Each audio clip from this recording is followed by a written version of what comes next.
Karen banned my elderly dad's porch radio, then got convicted of harassment by the HOA board. What happens when a single spark of petty control ignites a firestorm of consequences? In the quiet cul-de-sac of Maple Grove, where the hum of suburban life was rarely disturbed, a storm was brewing, one that would unravel lives, expose hidden truths, and leave a community forever changed. Walter Grayson, my father, was 78 years old, a man whose life was etched in the lines of his weathered hands. A retired mechanic, he'd spent decades fixing cars, his fingers dancing over engines with the precision of a pianist. Now, in the twilight of his years, his joy came from simpler things: a cup of black coffee, the morning paper, and his old porch radio. That radio, a scratched-up relic from the 80s, was his lifeline to the world. Every morning, he'd sit on his porch, the radio softly playing jazz or the occasional oldies station, its tinny notes blending with the chirping of sparrows. It wasn't loud, barely audible past his small front yard, but it was enough to make him smile. Enter Karen Whitaker. Karen was the kind of neighbor who seemed to thrive on control. In her mid-40s, with a perpetually pinched expression, she was the unofficial enforcer of Maple Grove's Homeowners Association. No mailbox was too crooked, no lawn too overgrown for her to notice. She'd stride through the neighborhood, clipboard in hand, jotting down infractions with the zeal of a prosecutor. To Karen, Walter's radio was a crime against the peace of Maple Grove. "Mr. Grayson," she'd said one crisp October morning, standing at the edge of his porch, her arms crossed, "your radio is disturbing the neighborhood. It's against HOA rules to have excessive noise." Walter, ever polite, tipped his baseball cap. "Karen, it's just a little music. Keeps an old man company. I'll turn it down if it's bothering you." But Karen wasn't interested in compromise. "It's not just me," she snapped. "Others have complained. Turn it off, or I'll report you to the board." The confrontation left Walter shaken. He turned off the radio that day, and the porch felt emptier without its familiar hum. Emily Grayson, his daughter, watched this unfold from afar, living an hour away but visiting every weekend. Seeing Dad without his radio was like seeing him without his smile. It wasn't just music, it was memories of Mom, who'd passed 5 years ago, dancing with him in their living room to those same songs. I urged him to fight back. "Dad, it's your porch. You're not hurting anyone. Stand your ground." But Walter was old school, raised on respect and avoiding conflict. "She's just doing her job." He said, his voice soft. "I don't want trouble." Trouble, however, had already found us. Karen escalated her campaign.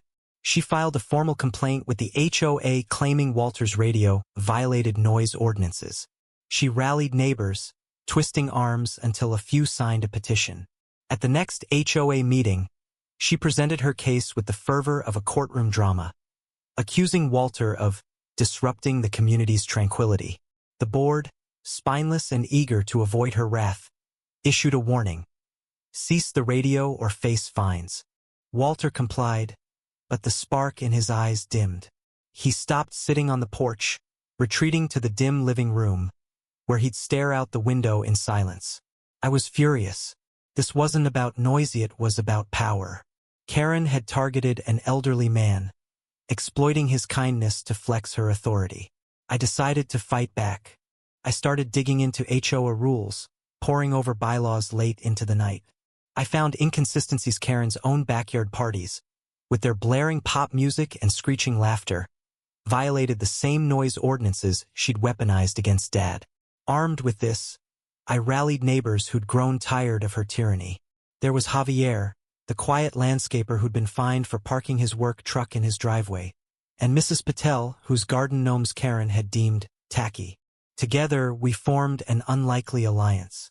But then came the twist: a neighbor named Clara, a soft-spoken widow who'd lived in Maple Grove for decades, revealed something shocking.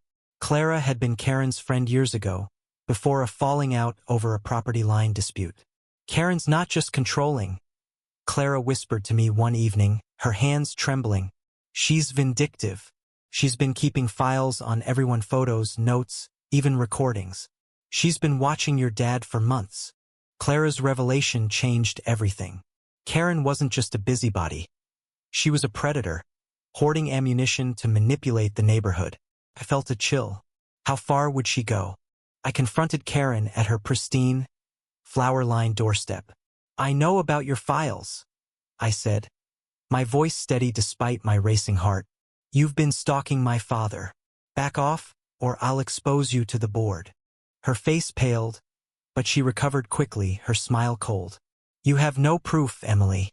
And if you push this, I'll make sure your father regrets it." The threat lit a fire in me. I spent days gathering evidence, photos of Karen's loud parties, testimonies from neighbors, even a recording Javier had of her berating him over his truck.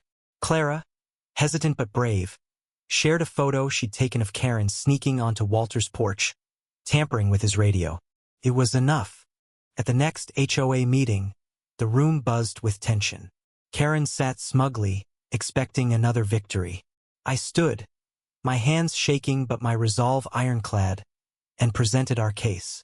Neighbor after neighbor spoke up, their voices rising in a chorus of defiance. Javier recounted Karen's insults. Mrs. Patel shared how Karen had mocked her culture. Clara, trembling but resolute, revealed the photo of Karen trespassing. The board was stunned. Karen's composure cracked, her voice shrill as she denied everything. But the evidence was undeniable. The board voted unanimously. Karen was guilty of harassment, not just of Walter but of multiple residents. She was stripped of her HOA position and fined heavily.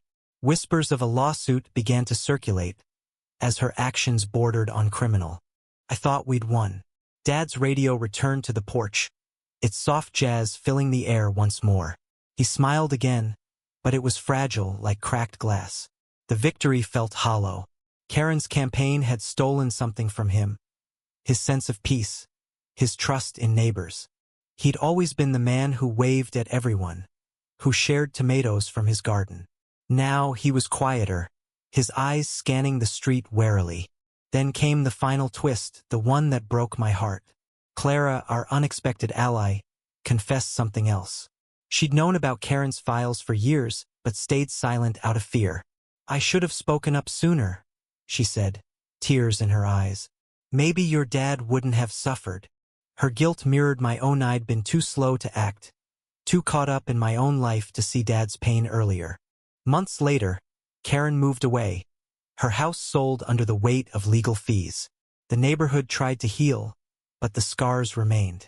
Dad still played his radio, but he'd pause it whenever someone walked by, as if expecting another Karen to appear. I'd sit with him sometimes, listening to the music, wishing I could rewind time.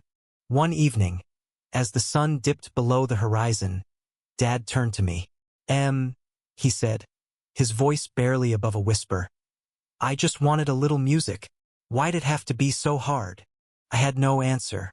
The radio played on, but its notes felt heavier now, carrying the weight of a community fractured by one woman's need for control and our failure to stop her sooner.